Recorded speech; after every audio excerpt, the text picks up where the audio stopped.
जिसने जहाँ आराधना करी उसी रूप में भगवान स्थापित हुए। जिस ऋषि ने, देवताओं ने, असुरों ने भी की, उनके नाम से प्रतिष्ठित हुए हैं। अत्रि मुनि ने पुत्र प्राप्ति के लिए तो तपस्या की थी ऋक्ष पर्वत पर, लेकिन जब देखा कि अपने मेरे इतने सुंदर पुत्र जो सारे संसार को तपस्या के द्वारा भगवान को भी जो है बेड़ा पार लगाने वाले हैं, तो मन में वैराग्य तथा अपनी पत्नी को लेकर के जो है चित्रकूट के समीप कामदगिरी पर्वत पर निवास करते हैं। अत्रि मुनि कामदगिरी पर्वत पर वानप्रस्थ जीवन जिया है। कामदगिरी पर्वत पर अत्रि मुनि ने, वहां पर ये जो वानप्रस्थ जीवन, ये स्वर्णिम काल होता है जीव के जीवन का, 50 वर्ष से ऊपर तक का, ऊपर का साइंस होता है 50 वर्ष तक प्राप्त कर लेता है जीव। बस उसके बाद चाहे तो नरक की यात्रा तैयार करे अपने लिए, और चाहे तो स्वर्ग की या कैलाश की यात्रा के लिए विमान तैयार करवाए भगवान से। ये अब उस पर ये स्वर्णिम समय होता है। भोग की तरफ अगर कमाई हुई संपत्तियां लेकर के जाए तो समझना कि अब नीचे जाने की तैयारियां है, और अगर सत्कर्मों में हम लोग प्रवृत्त हो जाए तो ऊर्ध्व गति हमारी हो जाती है, फिर ऊंचे स्थान में भगवान के साथ रहने का सौभाग्य जीव को मिलता है।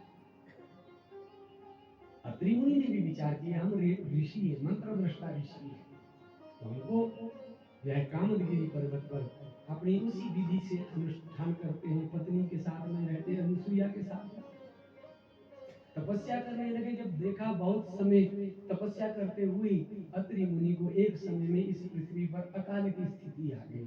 15 वर्षों तक वर्षा नहीं हुई। अत्रि मुनि के समय में 54 वर्ष, 15 54 वर्ष की अकाल पड़ा है। 54 वर्ष अकाल क्यों पड़ता है, क्या कारण होता है अकाल पड़ने? अभी अकाल कहते किसको है? पुराणों से जी महाराज कहने लगे, एक जीव दूसरे जीव का भोजन बन जाता है काल में, ये सब फलाहार वलाहार गायब हो जाते हैं। जब और ये क्यों होता है, क्यों बढ़ता है जीव? जब तक जीव स्वार्थ परोपकार करता रहता, सत्कर्म करता है, सत्कर्म का फल होता है वर्षा होना।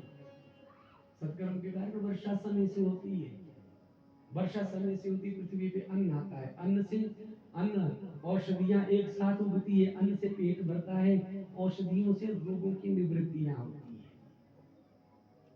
अन्न और औषध दोनों के दोनों की आवश्यकता संसार को पड़ती है, और ये यज्ञ ही इसमें कारण बनते हैं। जब यज्ञ करते हैं तो देवराज इंद्र वर्षा, और वर्षा से फिर अन्न और औषधियां, औषधियों से हमारे तेज, औषधि और अन्न के खाने से हमारे शरीर में तेज आता है, तेज से प्रजा की वृद्धि होती है, संसार फलता फूलता है, बढ़ता है। जब जीव सत्कर्म कहते परोपकार होते हैं, सत्कर्म को परोपकार की श्रेणी में रखा गया। जब तक जीव परोपकारी बना रहता है तब तक प्रकृति भी परोपकारी है, और जब जीव स्वार्थी बन जाए तो प्रकृति भी स्वार्थी बन जाती है।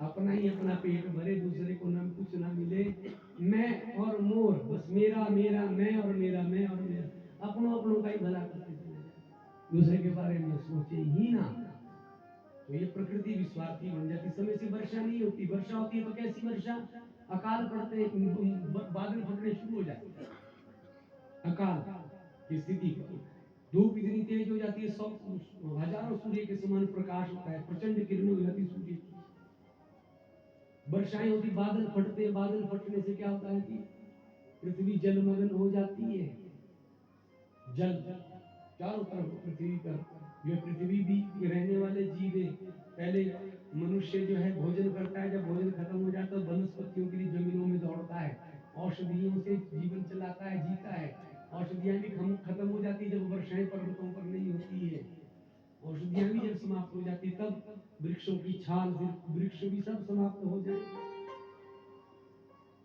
बस पशुओं की बारी आती है, पशुओं के बाद मनुष्य, मनुष्य मनुष्य का भोजन, कहाँ पर जाओगे?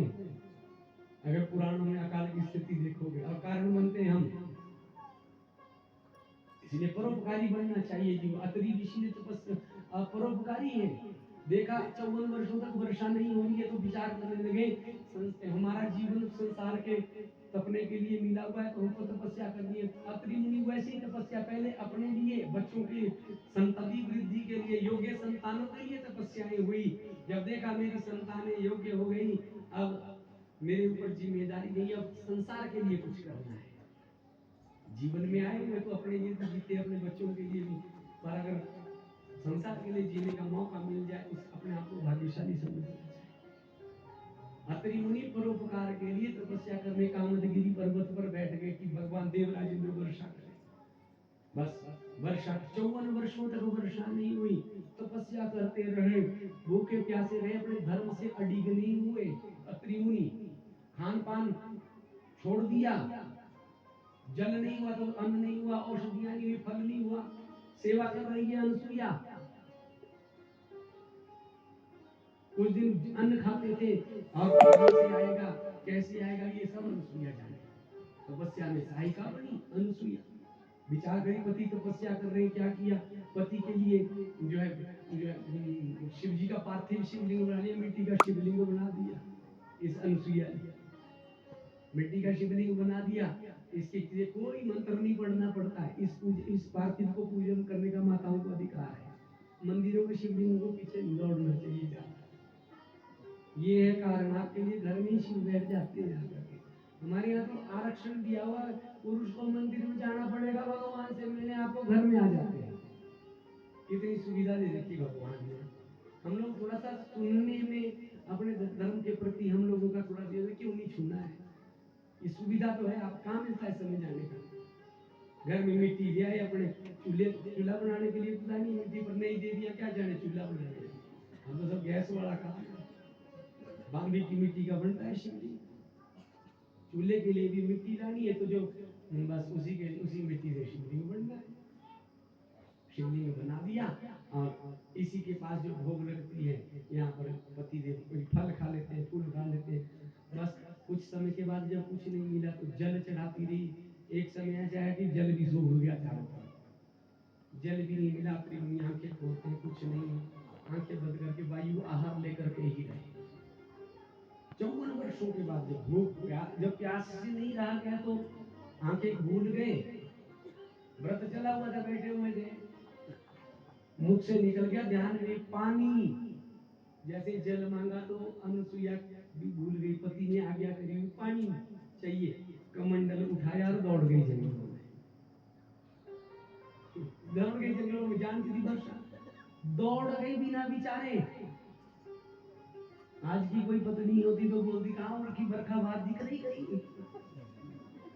ऐसी ये अनुसुईया है पतिव्रता, जिसे केवल पति ने जरा सी आंखें खोली, अब तो जो होते हुए भी लड़के के पास भी लेना पड़े तब भी उधर लोग लड़का बहुत दिख रही है। बहुत अद्भुत विज्ञान है ये।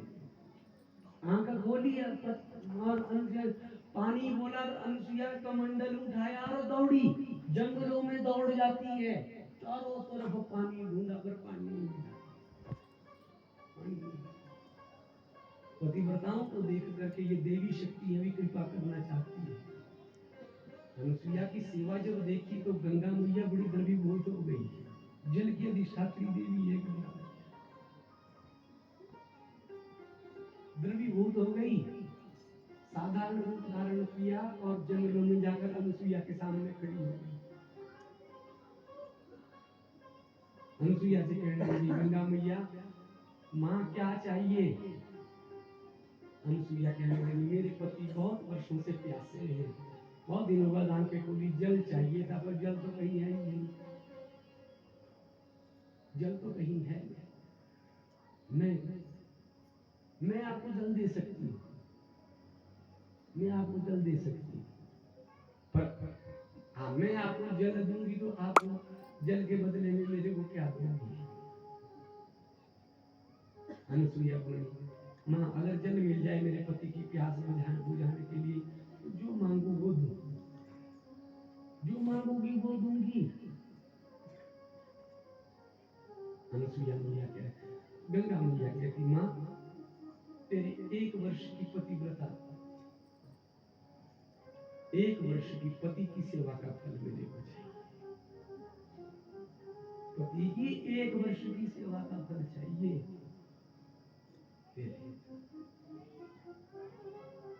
अनसुईया मैया ने अपने पति के प्राण बचाने के लिए अपनी 1 वर्ष की पति की सेवा का फल गंगा मैया को दे दिया। 1 वर्ष की पति की सेवा, क्या फल, क्या माँ जल दिया और भूल ये नहीं कि मेरे से मांगा क्या था, पति के प्राण जाने जो मांगा अधेय वस्तु दे दी, दे करके जो है गंगा मैया जो है अनसुईया ने जल दिया, गंगा मैया ने जल दिया, कमंडल में जल दिया और अत्रि मुनि ने पिया। जैसे अत्रि मुनि के जिह्वा पर जल गया तो अत्रि मुनि अनसुईया को कहने लगे, देख करके देवी 54 वर्ष हो गए, वर्षा नहीं हुई है और तू जल लेकर के आ गई, और ये साधारण जल नहीं, ये तो गंगा जल है।